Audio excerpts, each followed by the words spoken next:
People are still being killed, tortured, burned. Cities are still getting destroyed. It's still kind of the same. Let me just ask you about the big fight coming up with Alexander Usyk taking on Anthony Joshua. How important a fight do you think this is? It is significant fight in the heavyweight division, at least, and I will start with that.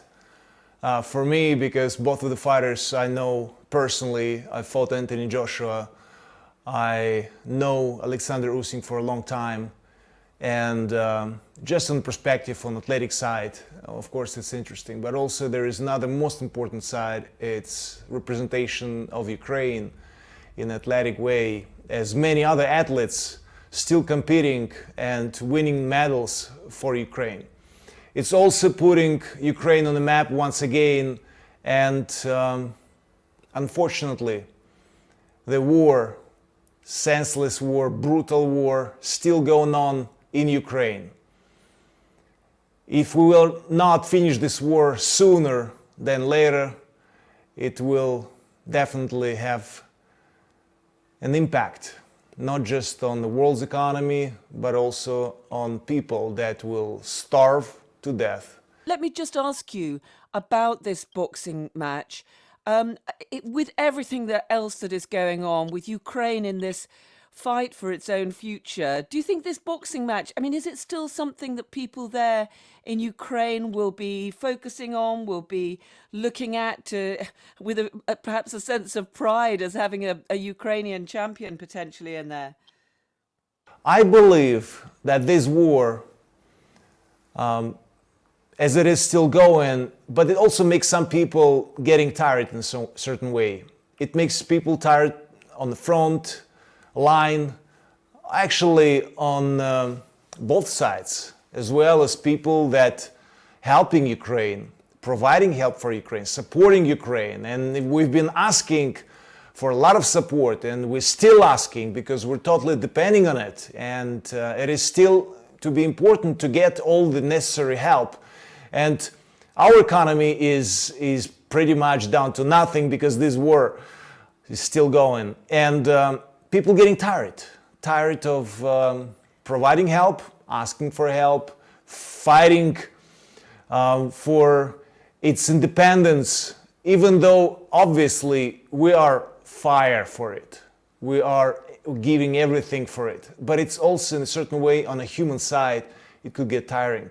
And you know, such an athletic event as this boxing match, it's something that probably can help you to reload, can help you to get maybe a little bit distracted from at least those 12 rounds of this championship fight and get excited about an athletic event, sporting event, and rooting for its own countrymen that representing with the flag and anthem, representing the country. And I believe it has certainly on the mental side an important role, and as well for Ukraine, putting Ukraine once again in the media, once again on the map, and once again stressing out the war is still going. It's not over yet, because sometimes people just getting tired during the summertime, you know, vacation, school break. We all have different things to do in the world, and sometimes, you know, the war in Ukraine is getting like, it's not news anymore because it's still going, it's every day, kind of the same. But it's important to stress it out one more time and say it is, unfortunately, in Ukraine. People are still being killed, tortured, burned. Cities are still getting destroyed. It's still kind of the same. And that's why I believe this fight is something has different sides and gives a different topic of Ukraine thinking about through Alexander Usyk. And Anthony Joshua, I cannot forget about that. Well, let me ask you now, of course, you are no longer in the boxing ring, but I think you are directly engaged in the fight. What is your role now in this battle to defend Ukraine 6 months into this war? War has many different sides.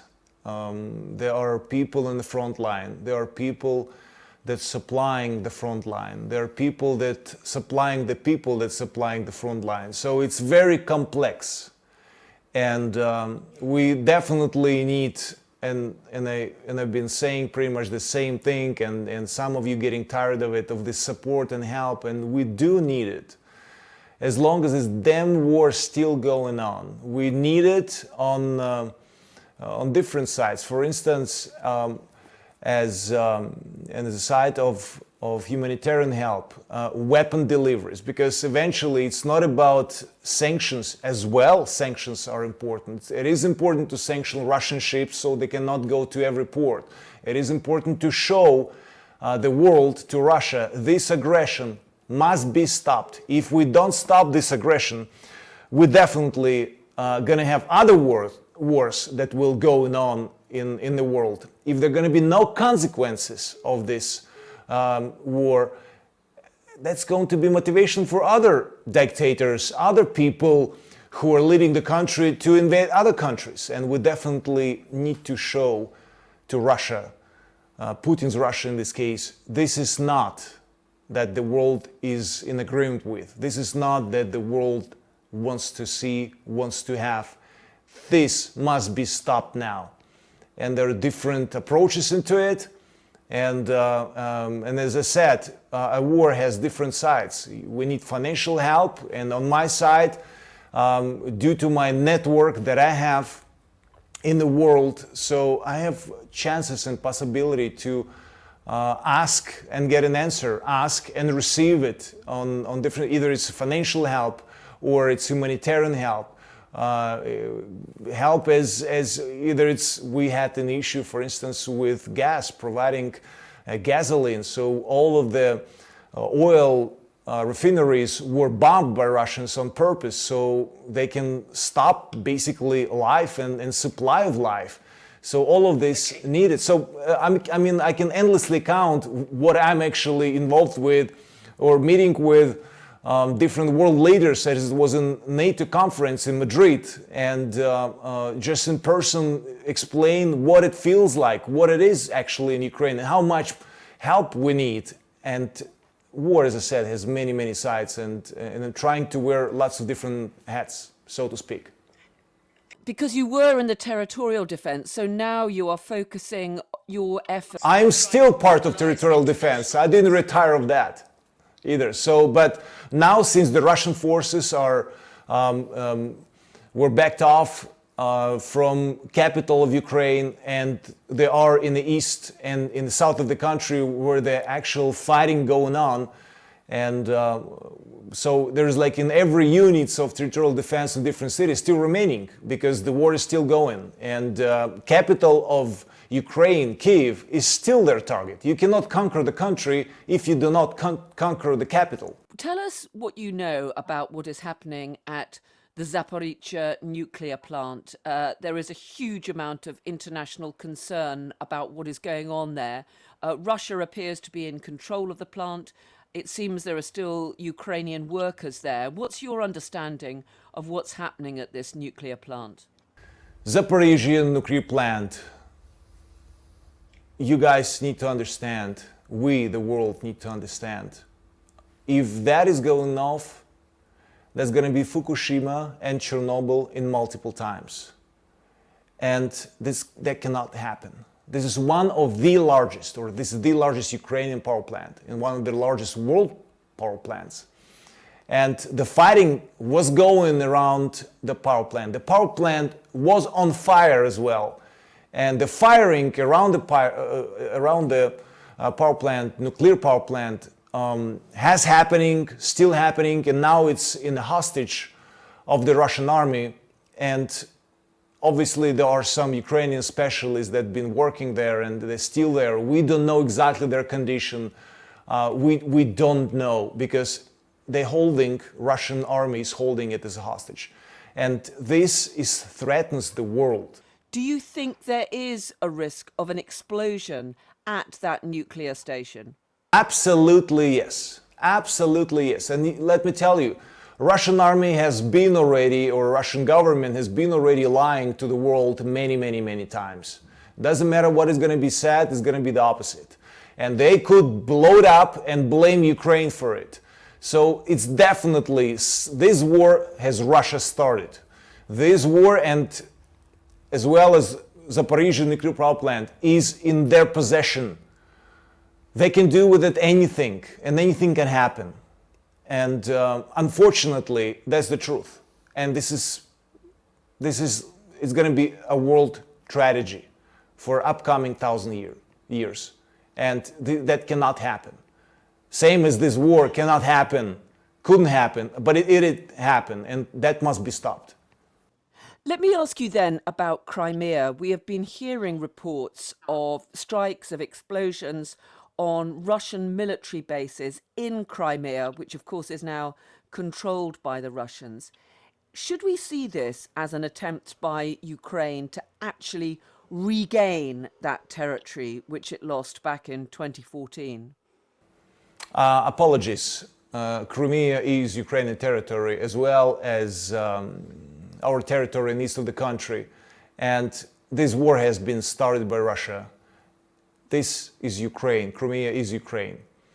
And obviously, we Ukrainians fighting for our freedom. We're fighting for our choice to be free and be associated with the free world. And fighting is happening everywhere in the south and east of the country, including Crimea. It is such strategy. It is so much of struggle of us Ukrainians in this war. And I'm speaking about not just military, but mostly civilians, innocent civilians. And this is happening, as I said, everywhere on the front line. And this front line is very big. Just imagine that Ukraine is one of the largest European countries. Do you think Ukrainian forces could actually retake Crimea? Eventually, this war is going to come to an end. I'm not the war strategist, but every war, and this is big war because Ukraine is the largest European country, every war has the beginning, the breaking point, and then the end. And just think about it, the Second World War, how long the world was observing how Hitler was conquering country by country, and people were struggling, and then genocide that was happening.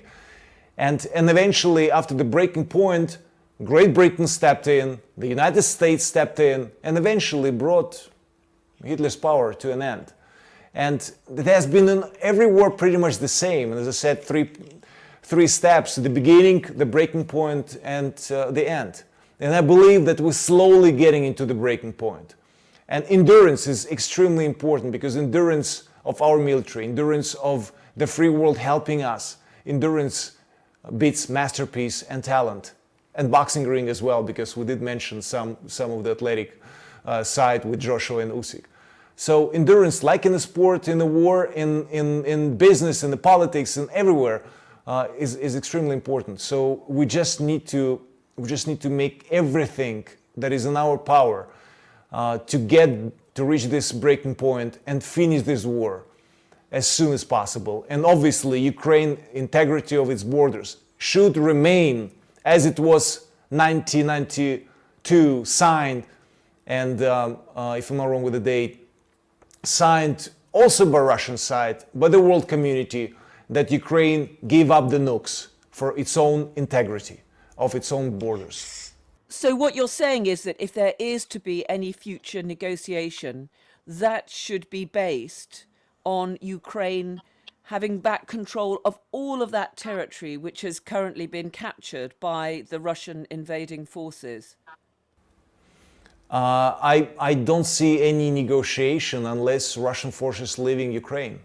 I mean, like, they've been torturing, killing, raping our cities, our communities, our women, men, children, teenagers. I've seen it with my own eyes in Bucha, that they left what they left, the destruction in Irpin, in Gostomel, and other cities that are surrounded around the capital. And it's just devastating. It's horrifying. It cannot happen in 2022 in Europe. Ukraine is Europe, not just geographically. We've been fighting since 2014 for our integrity and be part of the free world. and European Union in this case.